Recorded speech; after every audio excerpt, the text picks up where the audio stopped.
Hello, everybody. Happy Thursday. Um, I'm recording this class actually on Friday, January 7th. And I wanted to say that because today we just found out Sidney Poitier passed away. He was the first African American actor to win an Oscar. He was an activist. He was regal. He left an incredible legacy for us as artists. And such a trailblazing act, especially for actors of color. He was one of my favorite actors. And so today's class, I'm going to play a couple tributes to him. The first will be from the Kennedy Center Honors, which he was honored with in 1995. The Kennedy Center every year honors artists who have made immeasurable contributions to art and culture. He was also honored with a Lifetime Achievement Award from the American Film Institute in 1992, along with also having an honorary Oscar for Lifetime Achievement, a SAG Award for Lifetime Achievement. So today, like I said, we're going to look at his full tribute on the Kennedy Center Honors, and then also look at what Denzel Washington said about him when he won his American Film Award Institute. And I thought that was really beautiful because Sidney Poitier was the first African American actor to win an Oscar, and Denzel Washington was the second. It was a really beautiful passing of the torch for me. So that was really, really beautiful. So I want to share that with you guys. We won't do Move It and Groove It today, which is going to use this class to honor the life and legacy of Sidney Poitier. So we'll look at those two, and I am going to give you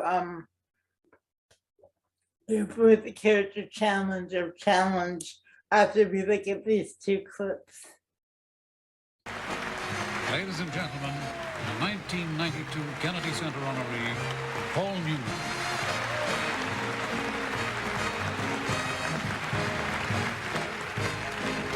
Mr. President, Mrs. Clinton, honored guests, Sidney, where are you? Smile. Gotcha. Sidney Poitier and I did a picture together about 100 years ago. And I discovered he's a very private person. It's hard to know if a private person is your friend or if he's just less private with you than he is, let's say, his rowboat. Actually, the film we did was a film called Paris Blues. It was a jazz film, and Louis Armstrong was in it. Louis spoke of Sidney with hushed reverence. Louis said, "This guy cannot keep a tune.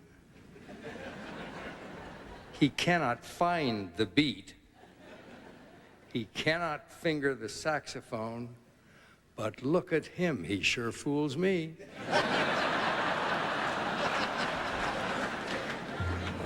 We all play many roles in our careers, and Sidney has also had to play the role of social pioneer. It was a role he did not seek, but no one could have filled it better than he did.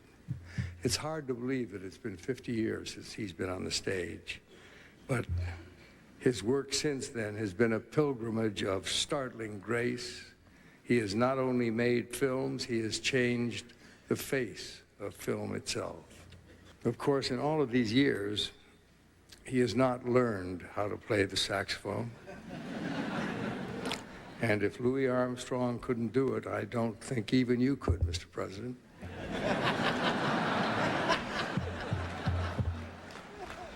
But aside from the saxophone, Sidney, you are a superb example for all of us. Tonight we salute you, and to put it in the simplest terms, you are one serious, delicious kick in the rear.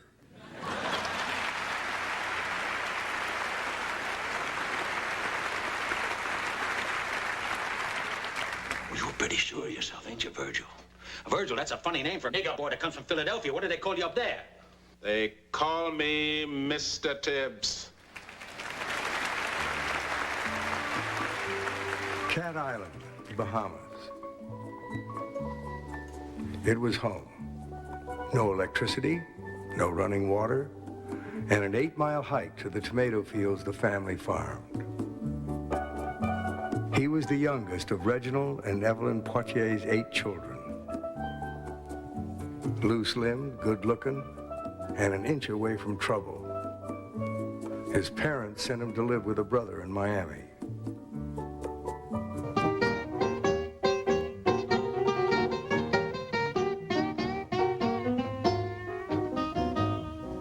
Everything was clearly marked, he said. He was stunned by the strict separation of white and black. He bought a ticket for as far north as his money would take him.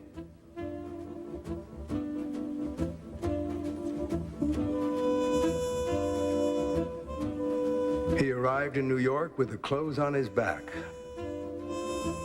He slept on rooftops. He took what work he could get.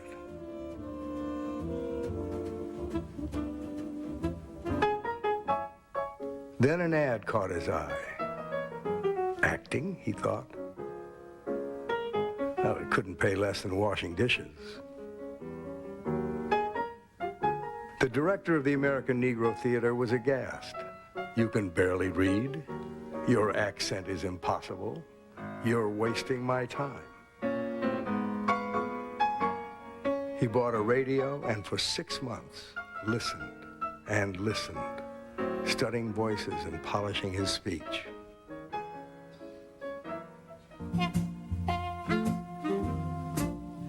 He failed his second audition. Then let me sweep up in exchange for acting lessons, he said. The company took him in. An understudy, there came the night, he went on for the star. A producer saw him and cast him in a Broadway show.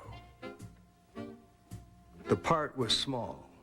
His presence was all they talked about. 3 years later, he was in his first movie. His talent was never in question. But would Hollywood have the courage? I walked onto the back lot, he said, and the only other black face belonged to the shoeshine boy. He stood alone in the light, raised himself to his full height, and he compelled us to listen. All I want is to make a future for this family. All I want is to be able to stand in front of my boy, like my father never was able to do to me, and tell him that he'll beat somebody in this world besides the servant and the chauffeur. Huh? You tell me that, huh?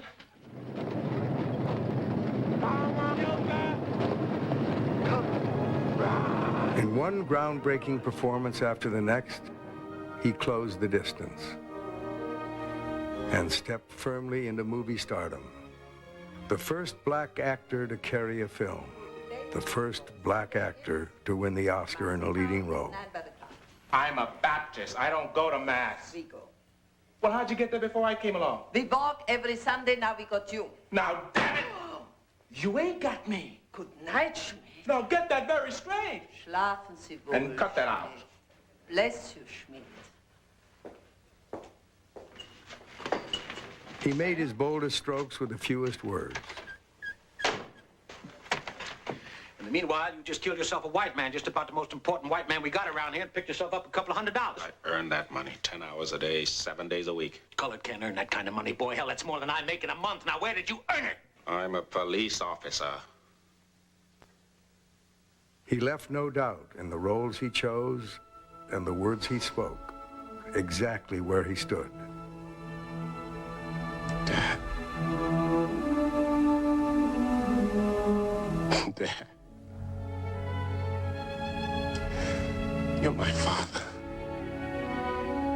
I'm your son. I love you. I always have, and I always will. But you think of yourself as a colored man. I think of myself as a man.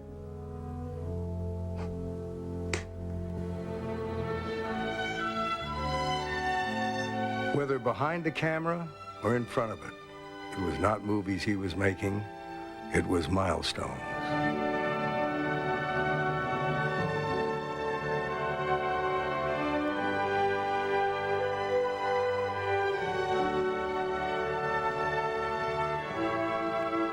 Once he stood alone. Today, Sidney Poitier stands as the beginning.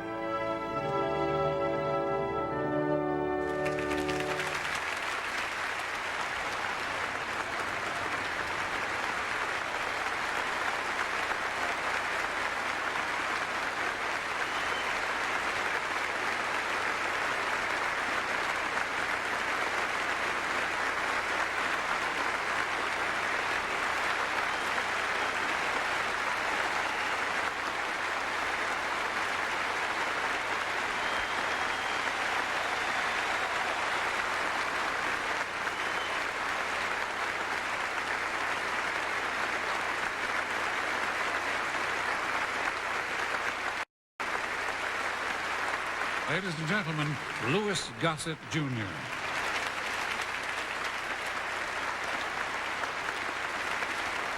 You know, I had the distinct privilege of working with Sidney Poitier, or as we affectionately call him in New York, Sidney Poda. In the film and Broadway production of A Raisin in the Sun, he had such a large influence on the male members of the cast, especially the way he walked. He had, if you've noticed, a kind of a hip first kind of, walk. He'd come. All of the male members of the cast began to walk and talk like it. Well, I don't walk and talk like you anymore, Brother Sidney. But I do follow in your footsteps. I have in my life. And you've never steered me wrong. I salute you.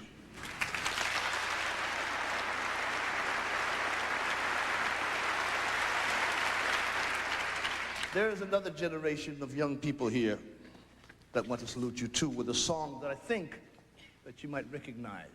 And the song is from Lilies of the Field. Wrapped in a manger on Christmas morning. Down at the Jordan, where John baptized and singing on sinners.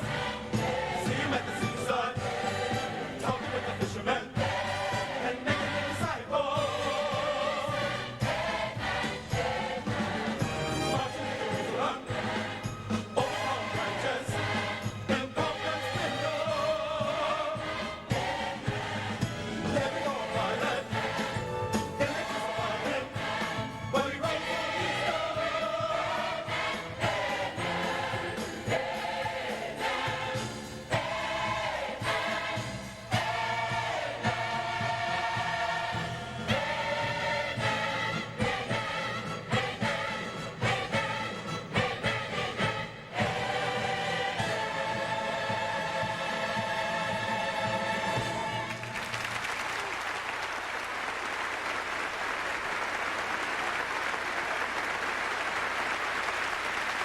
Greetings, Mr. Poitier, from the Voices of the Next Generation.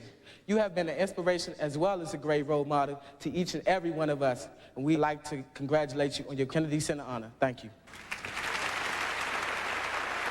Ladies and gentlemen, James Earl Jones.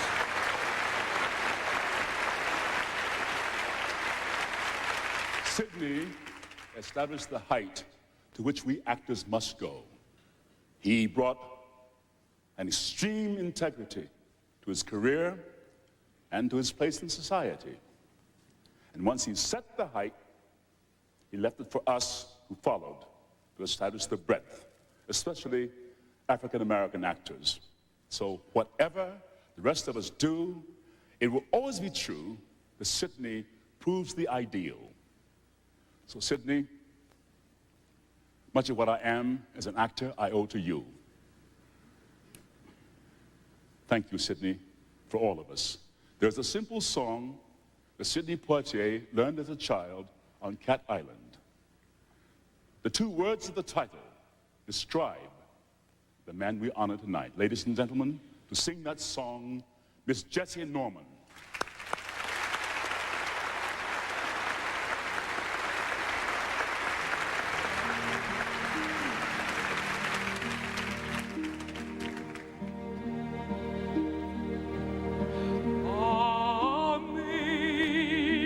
Amazing grace, how sweet the sound that saved a wretch like me. I once was lost, but now I'm found. Was blind, but now I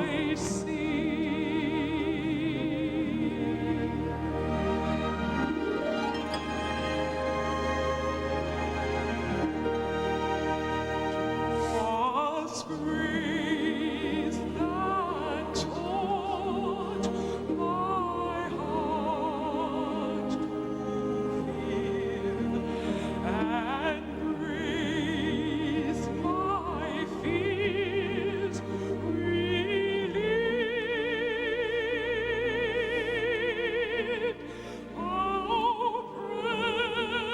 precious did that grace appear the hour I first believed.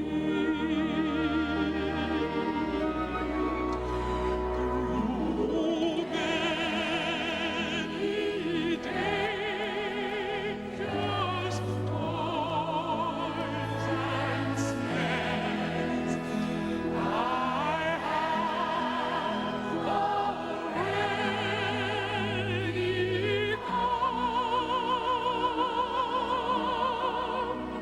'Twas grace that brought me safe thus far, and grace will lead me on.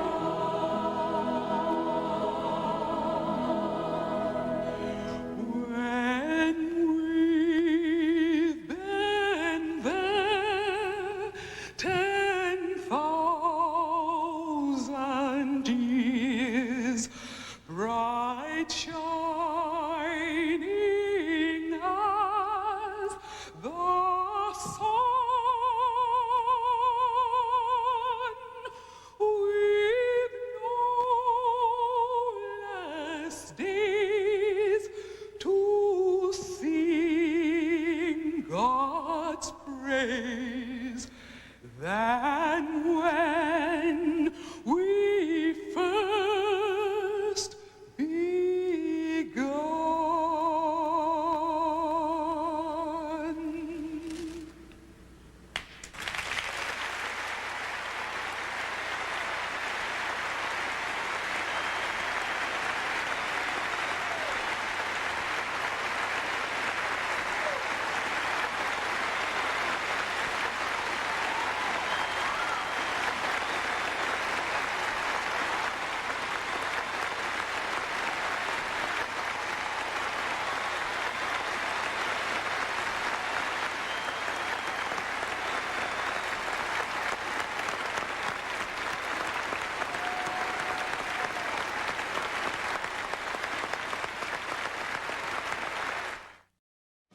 He won the Academy Award for his performance in Glory, Denzel Washington.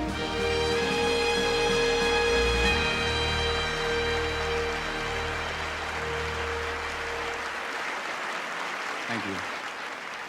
Sidney Poitier. I met Sidney for the first time in 1977. He probably doesn't remember. I was just graduated from college, came to Los Angeles for the first time. I was walking down Wilshire Boulevard, and I looked into a bookstore, and there he was, Sidney Poitier. Literally the man of my dreams, the only time I've said that. He was, he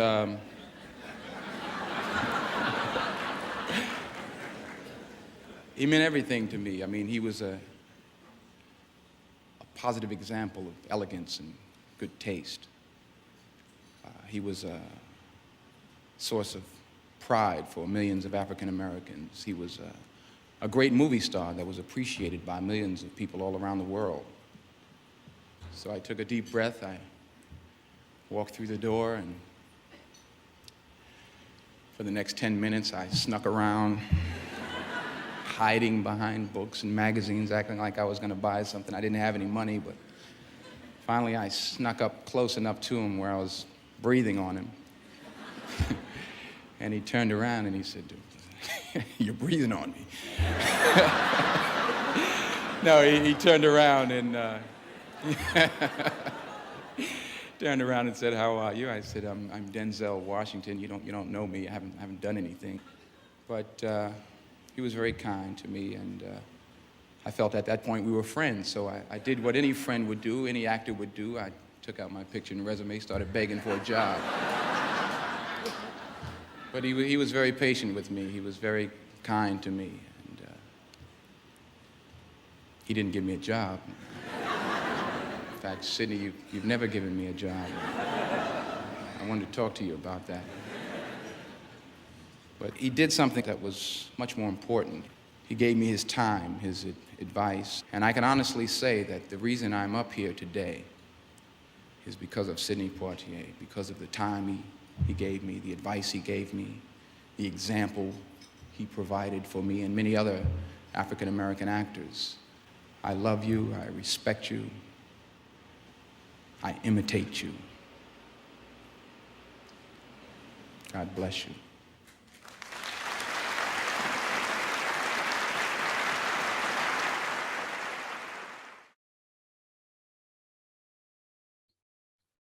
All right, guys, I hope you enjoyed the clips and just to see the legacy of Sidney Poitier's work and the contributions he made.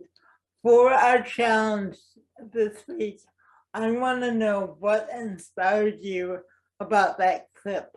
What inspired you about watching the clips. So again, create a video or a voicemail and share with me what inspired you about those clips. And that's what I want you to share.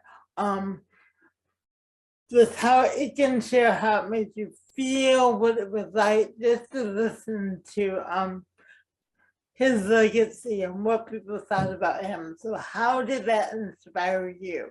And that's what I want you to share for your first creative character challenge. All right, guys. Thank you for joining me today. I'll be back tomorrow with a brand new class with our Code Reading Friday. But again, because of the passing of Sidney Poitier, I wanted to create a special class for him. So that's what I did today. All right, guys, I love you. I miss you. I'll see you tomorrow. Bye-bye.